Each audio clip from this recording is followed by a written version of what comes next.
Słuchajcie, udało się. Fantastyczna sprawa. Mamy niesamowitych widzów. Dzięki Wam wszyscy razem dopięliśmy sprawę do końca. Udało się zebrać pieniądze na operację małego Dawidka w Polsce. To znaczy operacja będzie w Niemczech, z tego co się orientuję, natomiast w Polsce na siepomaga.pl udało się zebrać pieniądze. Nie przypisuję sobie ani nam całej tej akcji oczywiście, ale myślę, że udało nam się sprawić różnicę dzięki temu, że my coś tutaj powiedzieliśmy na kanale i wy wszyscy się włączyliście. Udało się doprowadzić tą zbiórkę do końca. Ponownie, nie twierdzę, że całkowicie jest to nasza zasługa, ale myślę, że mieliśmy w tym swój udział i jest to niesamowite uczucie, więc jeszcze raz w imieniu własnym i oczywiście rodziców dziecka i małego Dawidka, który teraz mam nadzieję, że będzie miał udaną operację i wszystko pójdzie dobrze, nadal trzymamy kciuki. Myślę, że w jego imieniu też wypada wszystkim Wam podziękować, więc możemy sobie przybić piąteczkę, żółwika, wypić coś dzisiaj wieczorem za to, że po prostu no, jesteście fantastyczni.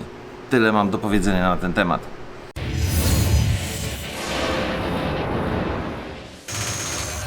Druga strona tej sytuacji, nawet w takich chwilach wydawałoby się podniosłych sukcesu, kiedy tylko trzeba się cieszyć. Oczywiście nie obędzie się bez kontrowersji i pojawił się komentarz, który mnie zastanawia. Już do niego zaraz tutaj dotrę. Andrew Waśkiewicz napisał: proszę to przeczytać i skończyć z tymi idiotycznymi apelami. Więc po pierwsze, osobiście nie uważam, że apel był idiotyczny. Uważam, że jest poświęcony bardzo ważnej i kapitalnej sprawie i jeśli walczymy wszyscy o życie Dawidka, to no, idiotyczne jest zostawienie takiego komentarza. Ale Andrew linkuje tutaj do artykułu, który twierdzi, że w którym jest napisane, że zbieranie na leczenie za granicą to ogromne nadużycie. Polscy kardiochirurdzy dziecięcy są liderami w Europie, więc może i są. Nie twierdzę wcale, że nie. Na pewno należy im się wiele zasług i wierzę w to, że są doskonali. Ale osobiście nie znam całej sytuacji. Nie wiem, czy na te operacje trzeba długo czekać być może, albo z jakichś innych powodów są one niedostępne dla wszystkich. Nie znam wielu faktów tej sytuacji, które otaczają tą całą sytuację i nie wiem tak do końca, czym była spowodowana decyzja rodziców Dawidka, na przykład, że akurat potrzebuje on operacji za granicą. Być może inaczej się nie dało, być może było to najszybsze rozwiązanie, być może było jedyne z jakichś powodów. Natomiast myślę, że wielu z Was pewnie będzie wiedziało więcej na ten temat, więc ciekaw jestem Waszych opinii, ciekaw jestem, co na ten temat sądzicie i jak się odniesiecie do tego artykułu, który jest w tym komentarzu, który w tej chwili wyświetlam, więc można sobie go znaleźć pod tym właśnie filmem, w którym zachęcałem wszystkich do posyłania dotacji na sprawę Dawida. Albo po prostu zalinkuję też go pod tym wideo, żeby wszyscy mieli dostęp i wtedy może rozpoczniemy jakąś dyskusję i może rzucicie na tą sprawę więcej światła i dowiemy się, jak to konkretnie wygląda. Ze swojej strony mogę tylko dorzucić informację, że siepomaga.pl nie przesyła pieniędzy bezpośrednio na konta samych osób, samych proszących o pomoc. Wiem, że siepomaga.pl działa w taki sposób, że przesyła pieniądze na konto fundacji i dopiero dana fundacja, którą rodzina czy tam sama osoba walcząca o pomoc, starająca się o pomoc sobie wybierze i ta fundacja dopiero pokrywa wszystkie rachunki medyczne, więc to jest pierwsza sprawa, a druga sprawa, wszystkie te akcje są weryfikowane z kosztorysem pochodzącym od samego źródła, czyli od samego dostarczyciela usług medycznych, czy jest to klinika, szpital, lekarz, czy ktokolwiek się tym zajmuje. Nie wiem dokładnie też, jak to działa, ale wiem, że są tam takie dwa na siepomaga.pl poziomy, które mi osobiście pozwalają wierzyć, że są to wszystkie akcje weryfikowane i prawdziwe. Nie ma tam jakiegoś szwindla albo sytuacji, gdzie ktoś po prostu w okropny sposób próbowałby nadużyć ludzkiego zaufania i nie wiem, tam zebrać sobie pieniądze na nowy samochód czy mieszkanie pod pretekstem jakiejś dramatycznej sytuacji zdrowotnej, medycznej. Więc tak to wygląda z mojej strony, tyle mam swoich opinii na ten temat do wygłoszenia w tej chwili i bardzo ciekaw jestem, co wy na ten temat myślicie. A teraz już przechodzimy do dnia dzisiejszego. Jesteśmy oczywiście w szpitalu, za chwilę Bloni wychodzi za moment z kolejnej serii naświetlania. Jest to już ostatnia seria, dzień numer 5 i reszta dzisiejszego filmu będzie poświęcona trzeciej części relacji z jej pobytu w Meksyku, ale oczywiście za chwilę się z nią jeszcze zobaczymy, zanim przejdziemy do tej trzeciej części opowiadań o podróżach po Meksyku. So can you tell me what we're actually seeing here? So that is the one lesion over here that we found, and you can see it, that's the spot right there. And then there was a second one over here, which will be by my mouse. Oops, I'm going the wrong way. Which is right off of the airway. It's right here. So there's a blood vessel next to it, and there's a little tumor deposit right adjacent to that. Wow. So to us, it all looks gray. How do you guys know what is what? Many years of following things. I mean, you know what normal anatomy looks like. So there shouldn't be, this should just be normal lung, so it should be black like the rest of it. I can change the windows a little bit, and so you can see what lung looks like. So it should look more like lung tissue, and this looks, obviously it's a solid density here. You know, things in the center of the chest are solid because these are the vessels for the heart that are sitting right here, and the heart is right there. So this is based on the fact that we're all made the same. Yeah. Okay. Yeah. All of our lungs look the same, whether you're white, black, Asian, you know. Okay. Everybody looks the same, unless you're a smoker, then they look worse. Can you be on the channel? Can we reveal who we're talking to? Yeah, it's your records, they ain't my records. Anything how they're against it? so mirrored. Well, they are. I mean, other than the lung, other than the heart being on more towards one side, we're pretty symmetrical. There's a little difference in But the I mean, lung even anatomy. the tumors, it's weird. Yeah, I mean, yours are they're close. I mean, they're in similar locations, but you know, I think you just happen to have two that are there. I mean, you know, I think the thing we have to worry about is there will be other little ones that will pop up, and you know, we have CyberKnife available. I mean, so that technique can be used over and over and over. There's certainly room to retreat things. The only thing we have to be careful about is being very close to sort of the central lung structures, and we're far enough away at this point. But if another one pops up here, we can probably retreat or use that again. We can account for the doses that overlap. We can build a comprehensive plan that takes all the old dose. But you know, once you injure, like this lung here around that will be permanently damaged, but your lung capacity is good enough that you should have no problem, you know, doing this. We take people who are heavy smokers, who are, you know, close to or on oxygen, and we can do this procedure for them and cure a lung cancer. Wow. You know, when they're medically inoperable. So this becomes sort of an alternative. But it's being extrapolated now to people who don't have lung cancer, but other cancers where there has been spread. And there was a big trial that was put out last fall called the COMET trial, which shows that even for up to 5 lesions that we can actually improve survival by using CyberKnife or using radiosurgery techniques. That's what CyberKnife is a type of technique for doing radiosurgery. So it's very, very pinpoint focused radiation.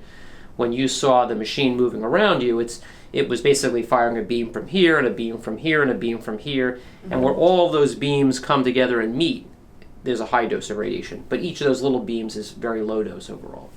So with what you just did here, you're now pretty sure that those things in her lungs have been... Yeah, they should melt away. I mean, that's the expectation. I mean, based on other cancers and other breast cancers that we've treated, these things usually, the dose is so high that it basically kills it. So that's very good news. Yeah, it's great news. Okay. And there's really no other disease, so there's no reason, you know, in my mind, to do anything, to really think about doing anything more at this point. Whoa, so that was our radiologist, Dr. Strasser, who during this entire process actually became a friend. He was in one of our live videos when we were doing live on Facebook, and this was really... It was really good news if it works out the way he's saying. He thinks that the radiation is going to be enough for the lung tumors and I won't have to do the chemo. So he's going to talk to the oncologist to see if it's really necessary that I go through the chemo. So just to lay it all out completely so everybody understands what's going on, you were supposed to start this more invasive chemo in like in First, 1 week. I kept having it pushed off. It was supposed to Right. be today, but then the last radiation was today, so now it would be next Monday. And this is the type of chemo that has considerably serious side effects. It makes like your toes numb. Your toes are still numb from the previous one. I guess from what it sounds like with him, what he just said, it doesn't go away. Right. And there's a lot of other side effects happen that you really never complain about. So we don't talk about this stuff because it's just, you know, it's like I mean, it's minor compared to being personal side dead. effects. And Right. they are annoying and you have to deal with them, but you just don't complain about this stuff, which is another really amazing thing about you.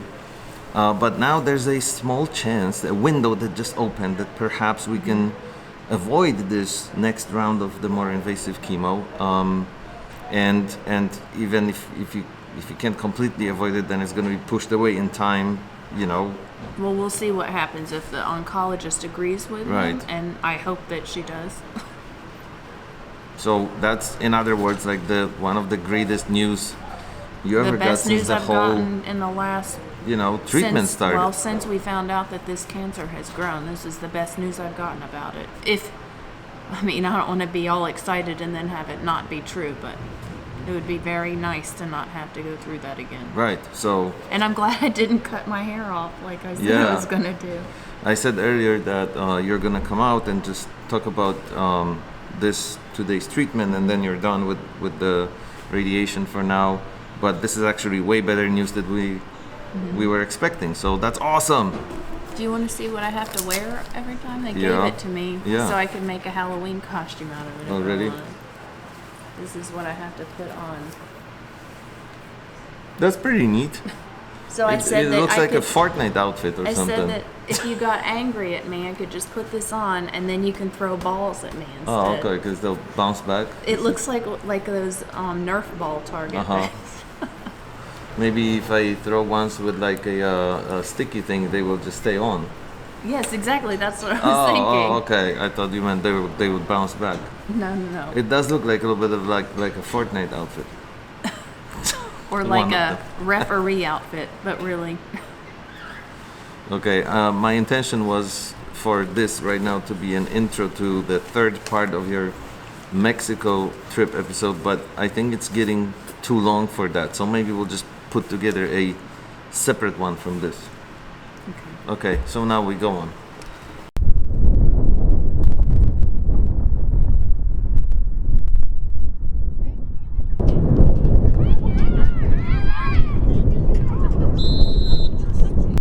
Sheridan ma mecz. W piłę sobie dziewczyny grają. I wieje tutaj dosyć bardzo, więc nie wiem, czy uda mi się tutaj cokolwiek sensownego nagrać z dźwiękiem. Może być ciężko. Dobra, znalazłem sobie ochronę od wiatru. Nie, dalej wieje. Dalej słychać. Cienizna.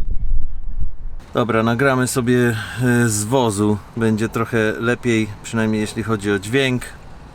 A zatem wracając do poprzedniego tematu, jest już odpowiedź. Jest odpowiedź od samej mamy Dawidka, od Litki. I myślę, że powinniście ją sobie sami przeczytać, żeby dokładnie zobaczyć, o co chodzi w całej sprawie. I no, cóż można na ten temat powiedzieć? Moim zdaniem chodzi tutaj z tym komentarzem, od którego się zaczęło. Chodzi o to, że bardzo często występuje takie zjawisko, przynajmniej ja to bardzo często widzę, na przykład w komentarzach, które właśnie ludzie zostawiają na naszym kanale pod najróżniejszymi filmami, że ludzie często po prostu nie mają weryfikacji, poddają się takiemu zjawisku błędnych założeń bez weryfikacji właśnie.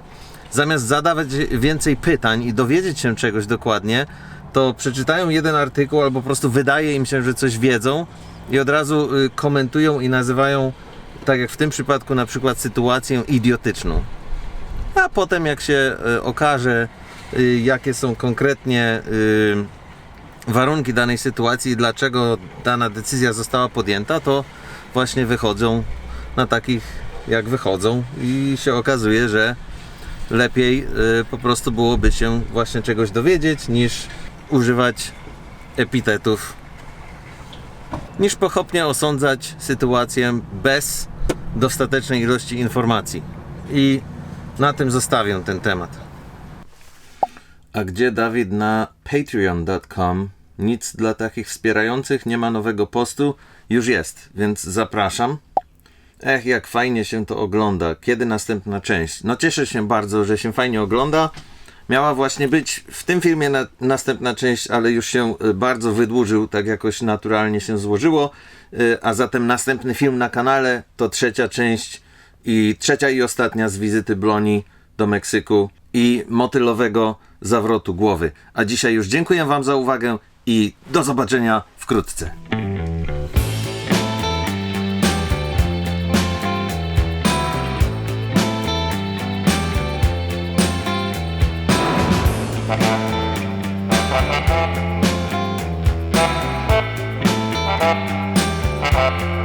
Bye.